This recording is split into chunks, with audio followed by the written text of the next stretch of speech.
கண் திருஷ்டிங்கிறது வெளியே யாரோ என்னை கண்ணு வச்சுட்டாங்க அப்படிங்கிறதெல்லாம் இல்லை. நம்ம வாழ்வியலில் செய்கிற சின்ன சின்ன தப்புக்கள் தான் அந்த. இப்போ கண் திருஷ்டிக்கு உள்ள பரிகாரங்கள் தான் என்னென்ன? கட்டி சாம்பிராணியில் ஒரு பச்சை கற்பூரம், 3 ஏலக்காய், 3 கிராம்பு, ரெண்டுமே மகாலட்சுமியோட அம்சம் வச்சு பச்சை கற்பூரம் ஏற்றி, சுக்கிரன் உள்ள குடியேறணும், சனி வெளியேறணும் அப்படின்னா, அதாவது எல்லாரும் தூங்கிக்கிட்டு இருக்கும்போது ஒரு இருட்டுக்குள்ள உட்காந்து நீ முழிச்சிட்டு இருந்து நோ யூஸ். இது ஒரு முதல் தர பீட்.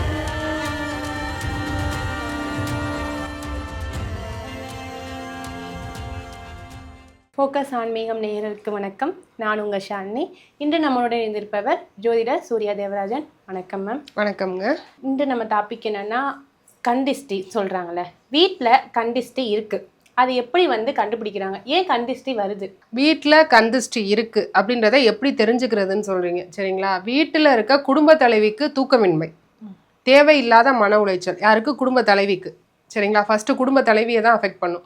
குடும்ப தலைவிக்கு தூக்கமின்மை, தேவையில்லாத மன உளைச்சல், அடிக்கடி சண்டை, காரணமில்லாத ரீசனுக்காக சண்டை, காரிய தடை, குழந்தை அழுதுகிட்டே இருக்குது, சம்மந்தம் இல்லாத குழந்தை அழுதுகிட்டே இருக்குது, வீட்டில் இருக்க செடிகள் வாடுறது, ஓகேங்களா? வீட்டுக்குள்ளே போகும்போதே நமக்கு ஒரு நல்ல பாசிட்டிவிட்டி வரணும், வீட்டுக்கு போகணும்னு நினைக்கணும், அந்த எண்ணமே வராமல் இருக்குது.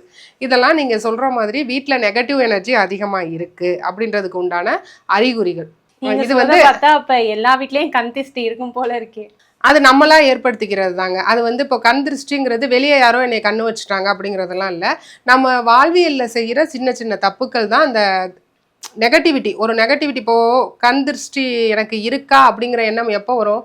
நமக்கு எல்லாமே நெகட்டிவாக நடக்கும்போது வரும். அப்போ அந்த நெகட்டிவிட்டிக்கு ரீசன் நம்மளாக தான் இருப்போம், சரிங்களா?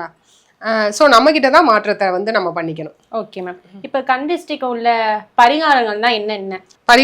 பரிகாரம்னு கிடையாது, அதாவது கண் திருஷ்டிக்கு பரிகாரம் கிடையாது. அந்த திருஷ்டி எப்படி போக்குறது, அந்த எதிர்மறை எண்ணங்கள் எப்படி இல்லாமல் பண்ணுறது அப்படின்னா என்ன அப்படின்னா, அதிகாலை நேரம் சுத்திகரிப்பு, ஓகேங்களா? அதிகாலை நேரம் சுத்திகரிப்பு என்னென்னா, காலையில் எழுந்து வாச தெளித்து கோலம் போடணும் ஃபஸ்ட்டு. அப்போ ஃபஸ்ட்டு ஃப்ரண்ட் என்ட்ரன்ஸே நம்ம க்ளீன் பண்ணிட்டோம், அங்கே இருக்கிற நெகட்டிவிட்டிலாம் கலைஞ்சு போயிடும்.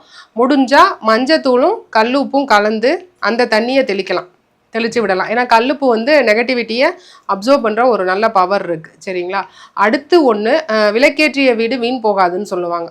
6 to 7 காலையில் 6 to 7 விளக்கேற்றணும். அது பஞ்சமுக தீபம் இல்லை இருமுக தீபமாக இருந்தால் இன்னும் நல்லது. நல்லெண்ணெய் நெய் விளக்கு தான் ஏற்றணும். அது ரெண்டுக்கும் தான் நெகட்டிவிட்டி அப்சர்விங் பவர் இருக்குது. விளக்கேற்றி பாருங்கள், ஒரு 10 நாள் கண்டினியூவாக விளக்கேற்றுங்க, காலை சாயங்காலம், வீடு எப்படி மாறுதுன்னு பாருங்கள், சரிங்களா? அடுத்து இன்னொன்று, தூசி ஒட்டடை இருக்கக்கூடாதுங்க வீட்டில். ஒட்டடை இருந்தாவே அது வேஸ்டட். ஒட்டடை இருந்தால் நம்ம எந்த பாசிட்டிவிட்டியாக இந்த வீட்டுக்குள்ளே எதிர்பார்க்க வேணாம். வீட்டுக்குள்ளே இருக்க மனுஷங்கள்கிட்டையும் நம்ம எந்த ஒரு நல்ல அவுட்புட்டை எதிர்பார்க்க வேணாம்.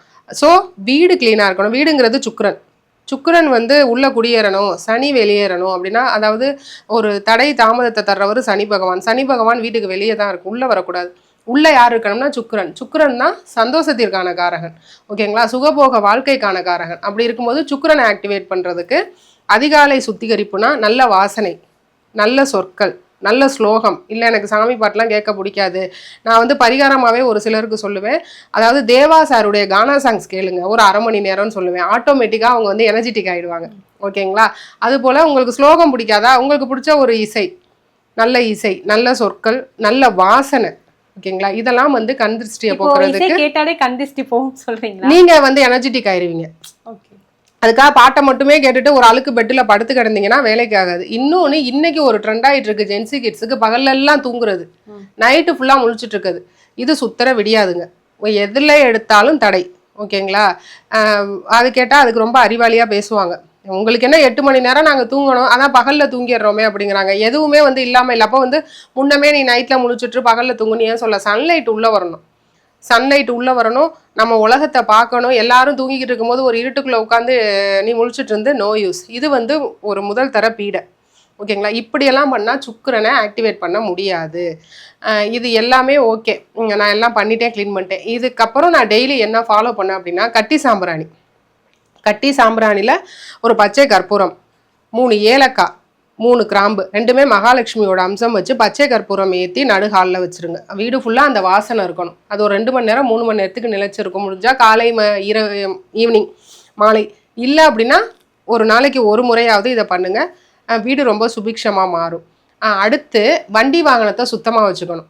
வீடு எப்படி சுக்குறனோ வண்டி வாகனமும் சுக்குறன். வண்டி வாகனத்தை சுத்தமாக வச்சு டெய்லி போட்டு தொடச்சிட்டே இருக்கணும் கிடையாது. வண்டி வாகனம் பார்க்கும்போது நீட்டாக இருக்கணும். சமையற்கட்டில் சமையல் வாசம், சாப்பாட்டு வாசம் எப்போவுமே இருக்கணும். அடுப்பும் சுத்தமாக இருக்கணும். சாப்பிட்டு போய் நீட்டாக கழுவி க்ளீன் பண்ணி எல்லாத்தையும் கமுத்தி வச்சுட்டு வரக்கூடாது. சமையல் முடிச்சுட்டேன், அடுப்பு எனக்கு மெஸ்ஸியாக இருந்தால் பிடிக்காது, தட் இஸ் ஓகே. அடுப்பு வந்து மெஸ்ஸியாக இருக்கக்கூடாது. ஆனால் ஃபுட்டோட மனம் என்றைக்குமே வீட்டில் இருந்துக்கிட்டே இருக்கணும். இதெல்லாம் சுக்கிரன் சந்திரன், ஓகேங்களா? உணவுங்கிறது சந்திரன். இப்படியெல்லாம் இருந்த வீடு என்னைக்கு சோனா போச்சு சொல்லுங்கள்? இதையும் விட நீங்கள் கேட்டது கந்திஷ்டி மெயினாக. முன்னோர்கள் இப்போ பழைய வீடுகளுக்கு போனால் நிலக்கதவுக்கு மேலே ஒரு கண்ணாடி மாட்டியிருப்பாங்க. இப்போ ஒரு சில வீடுகளில் பார்க்கலாம் கண்ணாடிக்கு இருக்கிற பவர் எதுக்குமே கிடையாது, ஓகேங்களா?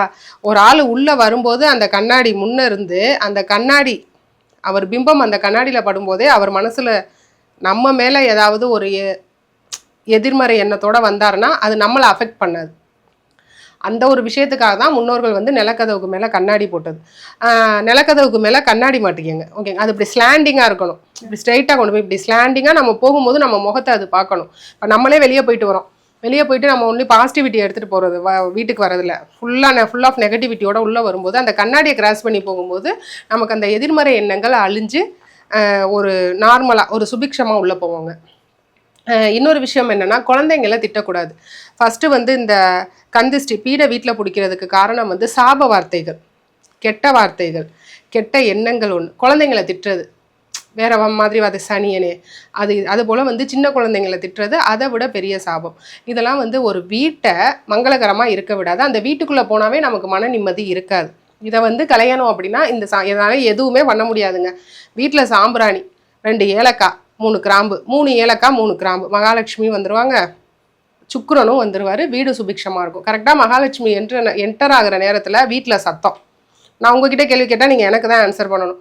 4 வீடு தள்ளி இருக்கிறவனுக்கு ஆன்சர் பண்ணுற மாதிரி கற்றுனீங்கன்னா உள்ளே வர மகாலட்சுமி பயந்து போயிடுமா, ஆஹா இந்த வீட்டுக்கு நான் போகலான்னு அடுத்த வீட்டுக்கு போகிறேன், சரிங்களா? ஸோ தட் அந்த மாதிரி விஷயங்களை அவாய்ட் பண்ணிட்டாவே கந்திஷ்டியெல்லாம் இருக்காதுங்க, நல்லாயிருக்கும். Okay ma'am. இப்போ நீங்கள் சொன்ன மாதிரி இப்போ உள்ள காலகட்டத்தில் நிறைய பேர் வந்து அப்பார்ட்மெண்ட்ஸ்னு போடுறாங்க. இப்போ நீங்கள் சொன்ன மாதிரி அப்பார்ட்மெண்ட்ஸில் இருக்கிறவங்க வந்து கோலம் போட முடியாது, உப்பு தண்ணியெல்லாம் தெளிக்க முடியாது. அந்த மாதிரி ஒரு சுச்சுவேஷனில் விளக்கேற்றினா கண்டிஷ்டி போகுமா? விளக்கேற்றலாம். வீட்டில் இருக்க 4 மூலைகளில் கல்லுப்பை ஒரு பவுலில் போட்டு வச்சிடலாம். கல்லுப்பு வந்து வீக்லி ஒன்ஸ் அதை மாற்றணும். வீக்லி ஒன்ஸ் அந்த நெகட்டிவிட்டி வீக்லி ஒன்ஸ் அப்சர்வ் பண்ணும்ல, டெய்லி நெகட்டிவிட்டி ஃபுல்லாக கல்லுப்பு அப்சர்வ் பண்ணும். கிச்சனில் எந்த இடத்துல நீங்கள் அதிகமாக டிஸ்டர்ப் ஆகுறீங்களோ அந்த பெட்ரூமில் கூட வச்சுக்கலாம். கல்லுப்பை ஒரு பவுல் ஓப்பனாக வைக்கணும், மூடி இல்லை, ஓப்பனாக வச்சுட்டு வீக்லி ஒன்ஸ் அதை சேஞ்ச் பண்ணிகிட்டே வாங்க, ரொம்பவே நல்லாயிருக்கும். ஓகே மேம், கந்திஷ்டியை நீக்கிறதுக்கு எளிய பரிகாரமாக சொல்லிட்டீங்க. ரொம்ப நன்றி மேம். நன்றிங்க.